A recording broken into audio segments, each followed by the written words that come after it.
بسم الله الرحمن الرحيم. دروس اللغة العربية لغير الناطقين بها. الكتاب الثالث. الدرس السادس والعشرون. 26. ders. Endi bugungi darsimizdagi o'rganmoqchi bo'lgan asosiy grammatika ad-damair, ya'ni almashlar. Almashlar eng burun muttasil va munfasil deb ikkiga bo'lib olamiz. Ya'ni ikkiga bo'linadi. Ya'ni ulanma almash va uzuk almashlar. Yani onun ismidan chiqib turibdi, ulanma almash va uzuk almash. Ulanma almash deganimiz fe'llar va ismlar va harflarga ulashib keladigan almashlar. Uzuk almashlar deganimiz fe'l, ism yoki harflarga ulashib kelgan, birlashib ulashib kelmasdan mustaqil ayrim ishlatiladigan almashlar munfasil, ya'ni uzuk almashlar bo'ladi. Hamda buni bizning kitobimiz bo'lgan vaqtimizda munfasil, ya'ni uzuk almash deganimiz talaffuzda beshida keladigan. Masalan, biz dastlabda uni orqali gap boshlag'ili bo'ladigan. Illodan keyin tushalaydigan, istisnoning harfi bo'lgan illodan keyin tushalaydigan almashlar damir munfasil bo'ladi. Endi muttasil deganimiz jo'q desa talaffuzda uni boshlag'ili bo'lmaydigan, ya'ni beshda kelmaydigan, illodan keyin tushmaydigan almashlar muttasil almash bo'ladi. Masalan, ana muslimdagi ana munfasil almash, chunki bu mustaqil jumlaning beshida keladi. Huwa talibun, o o'quvchidagi huwa bu jumlaning beshida keladi. Ma fahima darsa illa anta, darsni faqat sallam tushunding desa illadan keyin kelgan anta bu illadan keyin tushaldi. Mana bu munfasil almash bo'ladi. Endi muttasil almash deganimizning misoli ra'aytuhu, darabtu, zahabtu degi tu, zahabna degi na qatorliqlarning hammasi muttasil almash bo'ladi. Endi biz avval munfasil almashlar bilan muttasil almashlarningki bosh qilish holatini bir farqlantirib. Bosh qilish holat degan nima desa, fa'il bo'lgan, ega bo'lgan holat demakchi. Ados munfasil almashlarningki damair raf'il munfasil degani munfasil damirlarningki bosh qilish holati qaysi desak, tuandagidek bo'ladi. Huwa, huma, hum, hiya, huma, hunna, anta, antuma, antum, anti, antuma, antumna, ana, nahnu. Bu hammasi bosh qilish holatdagi uzuk almashlar. Buni mustaqil ishlatkili bo'ladi. Endi bosh qilish holatdagi almashlarningki ulanma almashlar qaysi desa, biz buni tushunish uchun cho'qim pillarni kallamizda bir turli olishimiz kerak. Avval masalan pillarni bir turlab boqaylik. Zahaba, zahaba, zahabu, zahabat, zahabata, zahabna, zahabta, zahabtuma, zahabtum, zahabti, zahabtuma, zahabtuma, zahabtu, zahabna. Mush pillarning hammasida ulanma almash bor. Masalan, qanday va zahabada tigida huvan birisi bor. Zahabada alif. Zahabudu wo. Zahabatda tigida hiyadin birisi bor. Zahabata da alif, zahabna da nun. Zahabta da ta, zahabtuma da tuma, zahabtum da tum, zahabti da ti, zahabtuma da tuma, zahabtunna da tunna, zahabtu da tu, zahabna da namun. Hammasi muttasil bosh qilish tiqilgan almash hisoblanadi. Shunga turib bizning kitobda masalan zahabtu, zahabtuma, zahabtum, zahabtunna da tala shundami? Zahaba, zahabata, yazhaban, yazhaban, izhabadagi aliflar. Ben mazi pılına misal qildim, mudari ve buyruq pılının hammasi ikili kaldırdaki aliflerin hammasi bu almash hisoblanadi. Anki köpçükning vo'si zahabu, yazhabuna, izhabuna ya'niki vo'la, tazhabina, izhabidagi ya'la, anki zahabna, yazhabna, izhabnadagi nimalar, nollarning hammasi almashlar ko'rsatib kitobda. Ammo biz tushunishda shu pilni turlaymiz, pilning ichidagi yushurun va oshkor almashlarning hammasi muttasil bosh qilish holatida almashiladi. Ma aniq tushunarlar, bosh kelishdik almash deganimiz ish harakatini yuz berdirgan almash deganlik. Undan keyin ma uzuk almashlarniki, munfasil almashlarniki nasblik holati, ya'ni tushum kelishini, tushum kelish holati, zavarlik holati tuandagidek ifodalanadi. Masalan, biz cho'qim anaqa pildan birini akilib pilning to'ldiruvchi qilib baqsaq bo'ladi. Masalan, uzuk holati to'ldiruvchi qilib baqsaq, agar ulanma holati to'ldiruvchi qilsak, zaraba hu uni uradigan bo'ladi-ku, ma ulanma holati qilsam, uzuk holatini so'zlamoqchi bo'lgandan keyin zaraba iyahu deb qiladi. Shu bilan turlasak, iyahu iyahuma, iyahum, iyaha, iyahuma, iyahunna. İyake, iyakuma, iyakum, iyaki, iyakuma, iyakunna. İyaya, iyana. Manın hammasi üzük, zverlik halatdagi almashlar. Endi ulanma zverlik halatdagi almashlar. Tushuntirishlik almashlar, muttasil tushuntirishlik almashlar. Men bayatın darabaga misal keldim-ku, daraba hu deplam ulutlam kasi bo'ladi. Mujbul turlisak, darabahu, darabahuma, darabahum, darabaha, darabahuma, darabahunna, darabaka, darabakuma, darabakum, darabaki, darabakuma, darabakunna, darabani, darabana. Kitapta sa'ala misal akilliqu, sa'alahu, sa'alahuma, sa'alahum, sa'alaha, sa'alahuma, sa'alahunna, sa'alaka, sa'alakuma, sa'alakum, sa'alaki, sa'alakuma, sa'alakunna, sa'alani, sa'alana degandek oxirisidagi hu huma hum, ha huma hunna, ka kuma kum, ki kuma kunna, i na deganlar hammasi tushuntirishga almashlar. Ya'ni ni degan ma'nosi qo'shilib turadi. Uni urdi, u ikkilarni urdi, ularni urdi, sizni urdi, sizlarni, meni urdi, bizni urdi degandek. Mavlaning hammasi nima hisoblanadi? Ulanma almashlarniki tushuntirish holati bo'ladi. Endi zirlik holatiga kelsak, faqat muttasil almashlar ham zirlik holati o'qiladi. Chunki zirlik degan shu harf jar bilan bo'lg'achqa harf jar ulanib kelmasa, ayrim kelmaydi harf jar. Shuningdek, muttasil damirlar ham zir o'qilgan holatga keladi, munfasil damirlar zir o'qilgan holatga kelmaydi. Masalan, kitobuhu desak, kitob muzof, hu muzof lay zir oldi degan gap shunda, men yoki lahu desak, lam harf jar o'qilgandan keyin uni zir o'qitdi, ikki holatda. Ham mushbul turib taqsaq, lahu lahuma lahum, laha lahuma lahunna. Laka lakuma lakum, laki lakuma lakunna. Li lana degandek yuqoridagidek holatlarda muttasil almashlar nima bo'lib qoladi? Zir o'qilgan, iglik qilish holatda, jarlik holatga keladi. Demak, yuqorida biz muttasillarninki raf'iylik, nasbiylik, jarlik holatini deb o'tdik-ku. Bu navbat kelib qolsa, biz o'zligimizni bilmasdan og'zimizdan to'g'ri holat chiqib ketalaydi. Endi imkoniyatlar bo'lib qolsa, munfasil zamir ishlatmaymiz. Faqat bulanmagan vaqtlarda andan keyin muttasilimiz bo'lmasa, imkoniyat bo'lsa, cho'qim muttasil zamir ishlatamiz. Unda bo'lsa, shu imkoniyatni asos qilib turgan asosda qancha o'rinda zamir munfasil keltirildi desa, munfasil zamir tuandagidek bir necha o'rinda zamir munfasil keltiriladi. Masalan, birinchisi maf'ul fiilning oldiga o'tish to'g'ri kelib qolsa. Masalan, na'budu ka bizning davom o'qiydigan sura Fatihada iyyaka na'budu degan bir iborat bor-ku, iyyaka na'budu va iyyaka nasta'in shundami? Iyyaka shada zamir munfasilningki mansub qismi iyyaka. Biz bayat iyyahu deb turib iyyaka deb o'qish shu. Endi buni na'budu ka desa nima kelish kerak? Muttasil kelish kerak. Ammo bu yerdagi oyatning mazmun taqozosi iyyakani na'budu oldiga chiqishni taqozoga chiqa ka deganni. Ya'ni muttasil holatda na'budu oldiga chiqilib bo'lmaydi. Ya'ni kana abudu degan bo'lmaydi. Undan keyin cho'qim mana bunday o'rinda nima keltiramiz? Muttasil keltirmay, munfasil keltirib iyyaka na'budu degan shaklda keltiramiz. Bu bir. Ikkinchisi zamirlar atba harfidan keyin chiqib qolsa.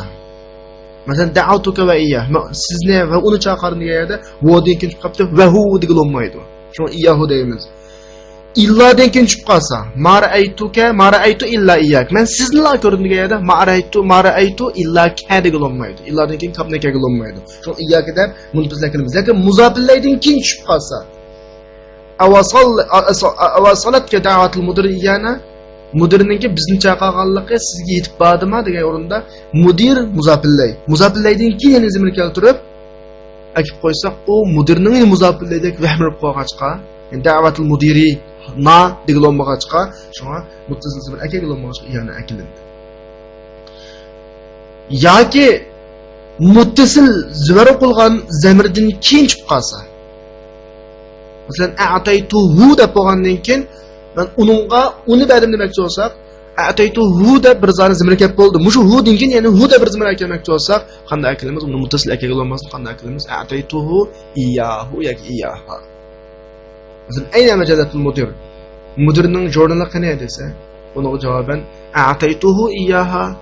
Shu jurnalni mudirga berdim demoqchi bo'lsak, birinchi hu kelib bo'lgandan keyin ikkinchi qatim shu jurnalga qaytilgan zamirni ataytuhu ha degan bo'lmaydi. Ataytuhu iyyaha deb munfasil keltiradi. Yuqoridagi o'rinlarda zamir muttasil keltirilib bo'lmag'achqa, zamir muttasil keltirilib bo'lmag'achqa, zamir munfasil keltiramiz. Bu bugungi darsimizdagi zamir, ya'ni almashqa munosabatlik mazmunlar. Endi yana bir diqqat qilsangiz kichkina nuqta.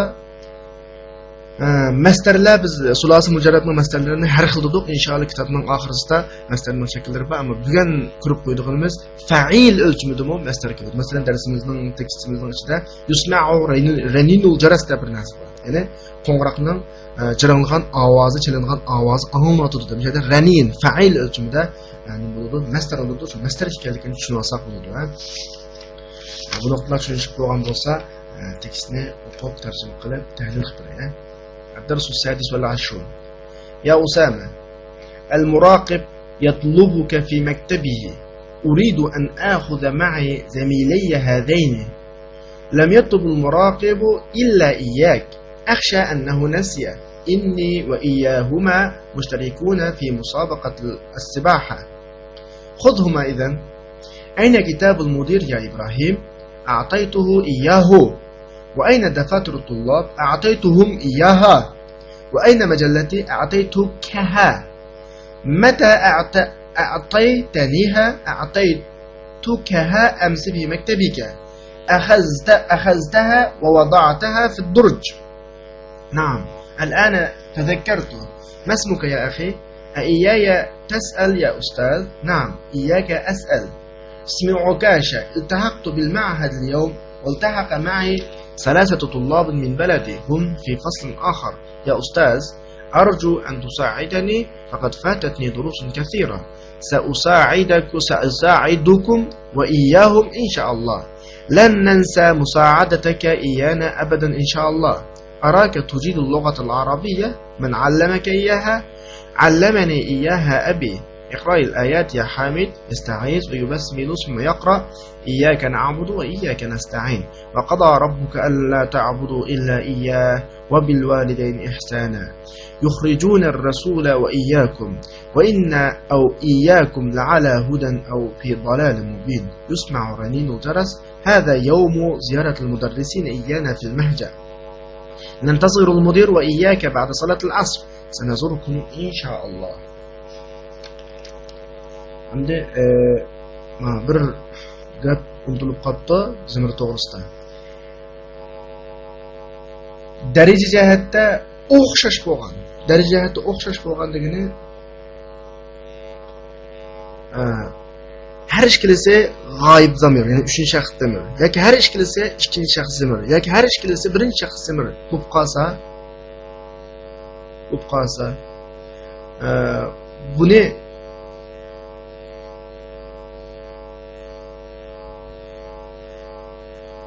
gap qolgan vaqtda cho'qim zamir munfasil shaklda keltiramiz. Ikkilisi g'oyib, ikkilisi mutakallim, ikkilisi muxotab, ya'ni ikkilisi 3-shaxs yoki ikkilisi 2-shaxs, ikkilisi 3-shaxs bo'lib qolsa, 1-shaxs bo'lib qolsa, cho'qim bir-biridan ayrilib munfasil 2-zamir munfasil shaklda keltiriladi. Agar daraja jihati farqli bo'lib qolsa, birisi 3-shaxs, birisi 2-shaxs, birisi 1-shaxs, birisi 2-shaxs degandek o'xshamaydigan zamir bo'lib qolsa, bu vaqtda vasli ulab keltirsak, muttasil zamir keltirsak bo'ladi yoki fasli munfasil zamir keltirsak bo'ladi. Darsning jarayonida biz shuni tahlil qilamiz. Ya Usama, al-muraqib yatlubuka fi maktabihi. Usama, nazoratchi sizni ishxonasida chaqiryotdi. Yatlubuka deki ka zamir muttasil mansub, fi maktabihi deki zamir majrur muttasil. Har ikkisi muttasil zamir. Chunki o'lishib keldi. Uridu an akhudha ma'i zamilayya hadayn. Men bilan bu ikki savatdoshimni elib olmoqchi, elishni xohlayman. Ya'ni akhudhaning tagida anava. Bumi nima zamir? Muttasil zamir hisoblanadi. Ma'idiki yamu muttasil zamir. Zamilayya deki yamu muttasil zamir, ya'ni muttasil 1-shaxs. Lam yatlubul muraqib illa iyyak. Nazoratchi faqat sizni chaqadi. Iyyak illodan keyin tushgan vaqtda qanday zamir keltiradi? Munfasil zamir keltiradi. Shunga iyyak keltirildi. Akhsha annahu nasiya. Uni unutib qolganmiki deb ansiravatıman. Uni unutib qoldi deb ansiravatıman. Inni va iyyahuma mushtarikuna fi musabaqati sibaha. Men bilan bu ikkilan so'zish musobaqasiga qatnashadiganlar. Ana shunda atta harfidan keyin kelib qolsa-mu, nima zamir keltiriladi? Munfasil zamir keltiriladi. Shunga iyyahuma va iyyahuma deb bo'dan keyin munfasil zamir keltirildi. Xudhuma idan, undaqda o'shkisini elib oling. Ayna kitabul mudir ya Ibrohim? İbrahim Mudirning kitobi qani a'taytuhu iyyahu. Men uningga berdim. O'shada a'taytuhu dikuhu uchinchi shaxs, iyyahu dikuhu uchinchi shaxs, uchinchi shaxs mushta vaqtda nima keltirish vojib? Ikkinchi zamirni munfasil keltirish kerak. Va ayna dafatirut tullab o'quvchilarning daftarlari qayerda? A'taytuhum iyyaha. Ularga u daftarni berdim. Ya-da bu uchinchi shaxs, bu uchinchi shaxs. Har ikkisi uchinchi shaxs nima bo'lg'ay? Ikkisini ikkinchi zamirni pastlik, zamirni munfasil shaklda keltiramiz. Va ayna majallati mening jurnalim qayerda? A'taytu kaha. Sizga uni berdim. Ya-da birinchisi kap, ikkinchisi ha. Unda o'g'andiki birinchisi ikkinchi shaxs, ikkinchisi uchinchi shaxs bo'lg'achqa darajada farqlangachqa bu ikkisini bir aqlam bunda shaklda keltirsak, ya'ni ulab keltirsak bo'laverdi. Mata a'taytaniha uni menga qachon berding? A'taytaniha ya. Birinchi shaxs, ha uchinchi shaxs bo'lg'achqa bu yerda muttasil zamir keltirsak bo'ladi. A'taytukaha amsi fi maktabik. Uni sizga tunugun ishxonangizda bergandim. Bu yerda yuqoridagidek. Akhaztaha va wada'taha fi durj. Uni elab, uni tortmangizga sap qo'ydingiz. Unchada ha har ikkisi zamir muttasil. Mansub. Na'am, shundaq. Al-ana tadakkartu hozir ism keldi. Yani asldim. Tazakkartu tu bu birinchi shaxs, yani zamir marfu muttasil zamir. Masmuka ya akhi? Qarinishim ismingiz nima? Masmuka dikka majrur ikkinchi shaxs muttasil zamir. Iyaya tasal ya ustaz. Ustaz, mendan so'rayapsiz. Anishada iyani cho'qim tasalning oldiga agili zarur. Agar keyinga kelib tasaluni ya ustaz degan bo'lsak bo'laveradi. Ammo oldiga agab qolganlik uchun iyaka na'budu o'xshash bu cho'qim muntasil kelish kerak. Na'am, iyaka asal. Sendan so'rayaptim, ya'ni sendan so'rayaptim. Ismi Ukasha, ismim Ukasha. Iltahaqtu bil ma'had al-yawm. Institutga bugun kirdim. Iltahaqa ma'i thalathatu tullab min baladi. Men bilan birga mening davlatimdan 3 o'quvchi kirdi. Ma'i ya damir majrur muttasil. Hum fi faslin akhar. Ular boshqa sinfda. Ya ustaz, arju an tusa'idani faqat fatani durusun kathira. Menga yordam berishingizni umid qilaman. Chunki menga nurg'un darslar o'tib ketdi. Fatat nidiki ya birinchi shaxs mansub, ya'ni tushunilish holatdagi muttasil zamir. Sa'usaidaka va iyyahum inshaalloh. Men sana va ularga Alloh xolis yordam beraman. Undan o'rinda iyyahum bu atf harfidan keyin kelib qolganligi uchun qana keltirildi, zamir munfasil shaklda keltirildi. Lan nansa musa'adataka iyyana abadan inshaalloh. Biz sizning bizga bergan yordamingizni menga Alloh xolisa menga unutmaymiz. O'rinda iyyana, musa'adataka iyyana. Endi ka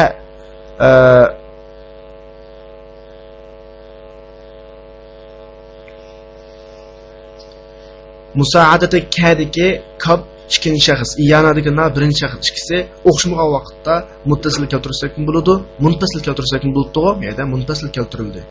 Araka tujidul lug'atlar arabiyya. Qarashimcha siz arab tilini yaxshi bilgansiz. Araka, ya'ni sizni arab tilini yaxshi biladigan deb qarayman degan gap, ha? Ya'ni ka to'ldiruvchi, ya'ni ikkinchi shaxs mansub holatga muttasil. Men allamaka iyyaha. Uni sizga kim o'rgatdi? Allamaka hu nima? Allamaka ha desam bo'laveradi. Ammo bu yerda allamaka iyyaha munfasil keltirishim bo'laveradi. Ikki daraja, ikki damir nima kelgan vaqtda ikki damir yoki mansub bo'lgan, hamda bir qoida bormi bu yerda? Mansub bo'lgan muttasil zamirdan keyin nima keltirish kerak? Munfasil keltirish kerak. Allamakadagi ka mansub bo'lgan muttasil zamir bo'lg'achqa bundan keyin cho'qim munfasil shaklda keltiriladi. Sizga uni kim o'rgatgan? Allamani iyyaha abaha. Arab tilini menga dadam o'rgatgan. Allamani iyyaha. O'xshashlar mansub bo'lgan ni i degan zamirdan keyin iyyahani munfasil keltirish kerak. Iqro'il ayat ya Hamid. Hamid, oyatlarni o'qing. Yasta'izu va yubasmilu thumma yaqra. Panoh tilab, a'uzubillah deb bismillah deb bo'lgandan keyin o'qiladi. Iyyaka na'budu va iyyaka nasta'in. Biz darsning oldida tushungandek, asli na'budu ka nasta'inu ki kelsin bo'ldi, ammo oyatning ma'no taqozosi kapni oldiga chiqishni taqozo qiladi. Muttasil zamir nimaga o'zgaradi? Muttasil zamir o'zgarib iyyaka ga o'zgaradi. Va qada robbuka alla ta'budu illa iyyah va bil validayni ihsana. Mush oyatimi illadin keyin tushgan bu zamirga nima ishlatilindi? Iyyahu deb muttasil zamir ishlatilindi. Bizning bayatning qoidamizda illadin keyin munfasil zamir kelgan qoida bor, ha? Yukhrijunar rasula va iyyakum. atfa harfidan keyin iyyakum deb nima keltirdi? Munfasil. Atfa harfidan keyinmi munfasil keltiriladi. Bu bir qoida bor. Va inna aw iyyakum la ala hudan aw fi dalalin mubin. Bu yerda aw degan atfa harfidan keyin iyyakum deb nima keltirildi? Munfasil zamir keltirildi. Yusma'u raninul jaras. Qo'ng'iroqning javob ovoz olmoqda. Ranin fa'il o'lchimida bo'lsin masdar bo'ladi. Hada yawmu ziyaratil mudarrisini iyana fil mahja. Bu o'qituvchilarningki bizni yotoqda yo'qlaydigan kun. Iyana. Endi muzofillaydan keyin nima qiladi? Nima keladi? Munfasil zamir keladi. Shu yerda iyana munfasil zamir keldi. Nantazirul mudir va iyyaka ba'da salatil asr. Mudir bilan sizni asr namozidan keyin kutimiz. Undaki iyyaka vodin keyin kelgachga munfasil zamir keltirildi. Sanazurukum inshaalloh. Alloh xolisa sizlarni ziyorat qilib yo'qlab boramiz. Va oxiru da'vana alhamdulillahi robbil alamin.